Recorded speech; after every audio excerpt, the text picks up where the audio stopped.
सबसे पहले काबा को हजरत इब्राहिम अलैहिस्सलाम ने बनाया था, लेकिन यहूदी और ईसाई जो इब्राहिम अलैहिस्सलाम को एक सच्चा पैगंबर मानते हैं, वो सारी इंपॉर्टेंस यरूशलेम को देते हैं। मक्का को सिर्फ एक आम सी सिटी कहते हैं और कहते हैं कि मक्का का इब्राहिम अलैहिस्सलाम और उनके खुदा से कोई ताल्लुक नहीं। और उन्हीं की किताब में क्लियरली लिखा हुआ कि मक्का में खुदा का घर है। यहूदी की सबसे इंपॉर्टेंट तनख हिब्रू बाइबल, उस तनख के 3 हिस्से हैं।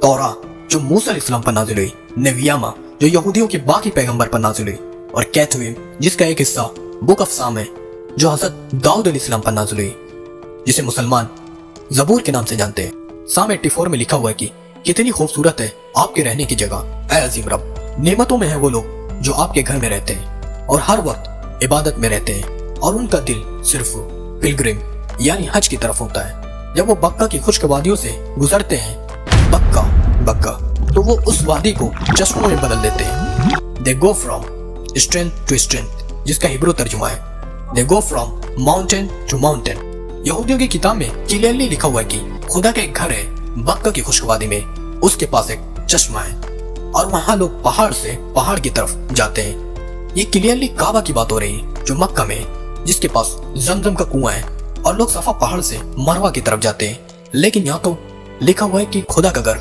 मक्का में है। इसका मक्का से क्या ताल्लुक? तो ताल्लुक है कुरान के सूरह अल इमरान में अल्लाह ताला फरमाता है कि कह दीजिए कि अल्लाह ने जो कहा है सच कहा है, और पैरवी करो इब्राहिम की जो बिल्कुल यकसू थे और मुशरिक नहीं थे। यकीनन पहला घर जो लोगों के लिए बनाया गया था अल्लाह की इबादत के लिए, वही है जो मक्का में बरकत वाला है और हिदायत का मरकज है सारे जानों के लिए। ऐ किताब वालों, तुम क्यों अल्लाह की आयतों का इनकार करते हो? कुरान और तौरात दोनों ने मक्का को मक्का नहीं बल्कि बक्का का, तो बक्का मक्का का ही पुराना नाम है। मुसलमानों का पहला किबला यरूशलेम में बैतुल मक़दिस था। एक दिन मदीना में मोहम्मद सल्लल्लाहु अलैहि वसल्लम जब नमाज पढ़ा रहे थे, तभी अचानक अल्लाह की तरफ से हुक्म हुआ कि जहां भी हो अपना रुख बैतुल मक़दिस से फेर कर मक्का में काबा की तरफ कर लो। तो रसूल सल्लल्लाहु अलैहि वसल्लम ने नमाज के ही दौरान 180 डिग्री खाने काबा की तरफ मुड़ गए, और पीछे खड़े सारे साहबा ने भी ऐसा ही किया। इस तरह मुसलमानों का पहला किबला खाने काबा हुआ। चूंकि यही सही किबला था, दीन इस्लाम के आने के बाद अल्लाह ने हर चीज की करेक्शन की, तो इस किबले को भी दुरुस्त किया जो असल किबला था। तो यहूदियों ने कहा कि मुसलमानों ने असल किबला बैतुल मक़दिस को छोड़कर पता नहीं कहां से एक नया किबला इजाद कर लिया।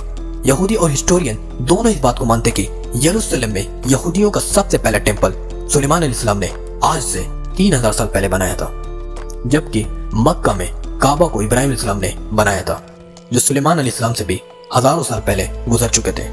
तो मुसलमानों ने एक नया किबला इजाद नहीं किया, बल्कि असली किबले की तरफ वापस गए हैं। यहूदी सारी इंपॉर्टेंस हजरत इब्राहिम अलैहिस्सलाम के दूसरे बेटे इसहाक अलैहिस्सलाम को देते हैं और कहते हैं कि इब्राहिम अलैहिस्सलाम को इसहाक अलैहिस्सलाम को ज़बह करने का हुक्म दिया गया था, इस्माइल अलैहिस्सलाम को नहीं।